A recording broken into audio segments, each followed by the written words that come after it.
And welcome back to This Week. Time now to get the views of our media and political experts heard daily on 1510 WLAC, syndicated talk show host Steve Gill, and Metro Councilman at Large and Democratic Operative Jerry Maynard. Gentlemen, always nice to see you. You too, Bob. The rumor of the day coming out of Washington, Condoleezza Rice, top of the list for Mitt Romney's GOP vice presidential choice. What do you guys think? Good choice? Realistic choice? Ain't gonna happen. Ain't gonna happen.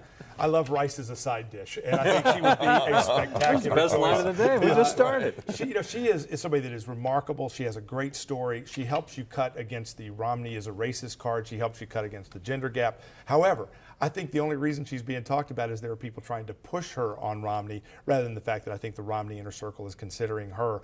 I think the Romney team is playing to not lose, which is kind of strange when you don't have a lead. If you got a big lead, you can play to not lose, and that doesn't usually work out. But if you're in a dead heat, you don't play to not lose. And she has talked about being pro-choice. Do you think that's the reason they would say no? She's very pro-choice, and two, the favorables that go to her, that Steve just described, when you think about the unfavorables, are tied to George W. Bush, the Iraq War, going in there and saying there's weapons of mass destruction. I don't think that Mitt Romney wants to relitigate some of those issues that you could bring up with Connie being so close to George Bush. You have to understand, Connie Rice is very close to George W. Bush, personally, professionally, and I don't think Mitt Romney wants to bring that to this campaign. But she could be a big draw for women who would see her as a successful woman. Correct. She could help with the differential and the separation of the African-American vote. The evangelical votes and all of those conservatives who already question Mitt Romney whether he is really a bona fide conservative when he picks Condoleezza Rice as his first major choice, I think they will criticize him because she is pro-choice. I think the question that you have to look at is he, if he picked a Condoleezza Rice, is he going for that base, or is he figuring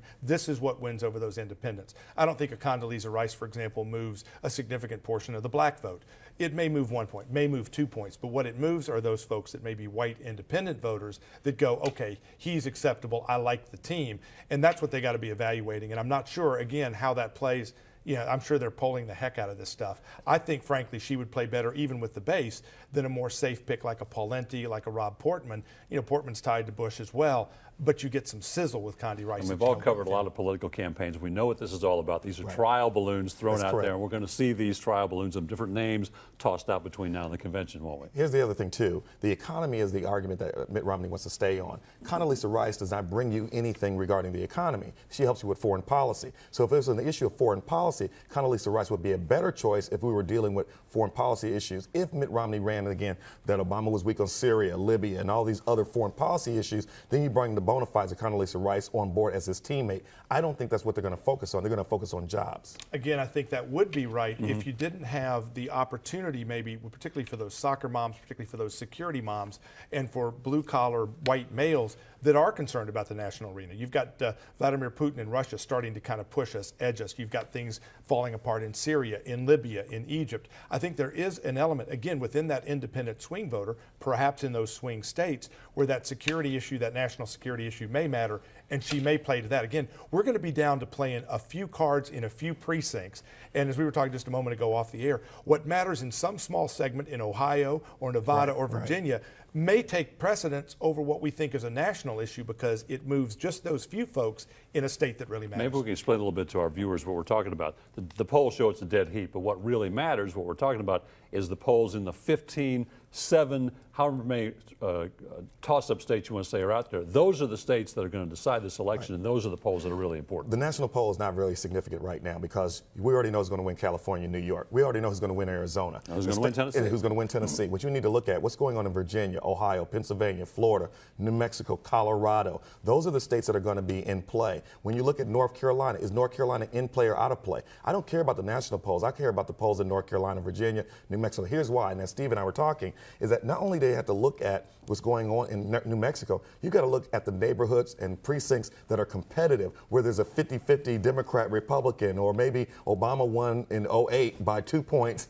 Can he still win by 2 points in that particular precinct that will take him over the top? That's exactly right. You look at Ohio, you can't just look at it as a state. You've got to get down into the precincts and the communities, kind of like we're looking at nationally, looking at a few states. Inner city Cleveland is going to go for Barack Obama. The suburbs of Cincinnati are going to go for Romney. It's those swing neighborhoods that are going to matter. Right. What motivates those voters? What issue motivates them? Maybe foreign policy, maybe jobs. It may be some local issue that one of the candidates can play to that swings just enough votes to carry And Ohio. you hit on it, too, because even though this is a big national race, this is a local election when it comes to the folks who are going to the polls. That's right. They want to hear about those issues from the these national politicians. But there's another issue that we have to deal with too, and that is the issue of trust. I think that Obama's doing a great job of defining Mitt Romney. Here's what and I think Steve will agree with me.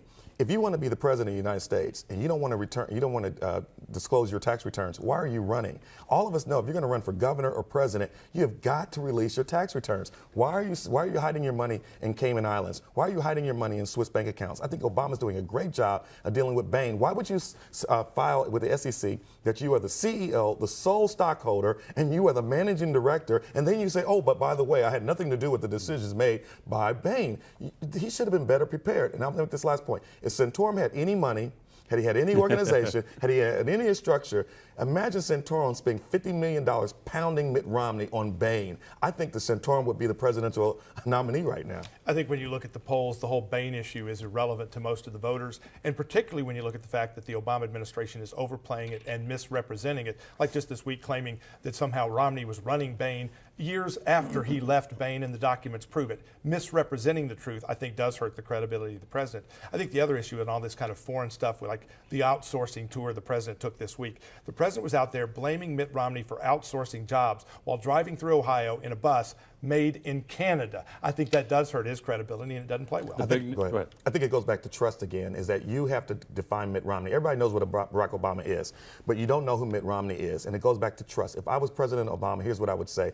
I would say that John McCain got 23 years of tax returns from Mitt Romney, and he did not choose you as his vice presidential candidate. You won't release your tax returns. What's in the tax returns that disqualifies you from being president and vice president? If there's nothing to hide, why don't you release it? Here's the other thing. If you know you're going to run for president, which Mitt Romney's been doing for 6 years, why didn't you have a response that's better than the response of, well, I don't really know, and I'm trying to explain that I really wasn't doing the day-to-day operations, even though I filed these SEC filings? You have to have a better answer than that. Every candidate before has released their college transcripts. We know what grades Al Gore made in college. We know what grades John Kerry made in college. We know what grades Rick Perry made in college because those got released. Where are Barack Obama's records? We know from David Moranis, who's just written a book about Barack Obama, that there are 38 outright lies and misrepresentations in Barack Obama's autobiography. I don't think Obama's going to win talking about trust. Okay, let's deal with his transcript. I think there were straight A's. Does that answer that? Yeah. Have you seen him? Nobody's seen him. Minutes ago, the news of the week this week, the president now talking about not wanting to continue the Bush tax cuts for folks making over $250,000. Mitt Romney wanting to continue for all. That's where it is, but that's still becoming one of the issues that they're really hammering each other on. Well, part of the problem, I think, for President Obama is he keeps talking about he wants these tax cuts for the American people.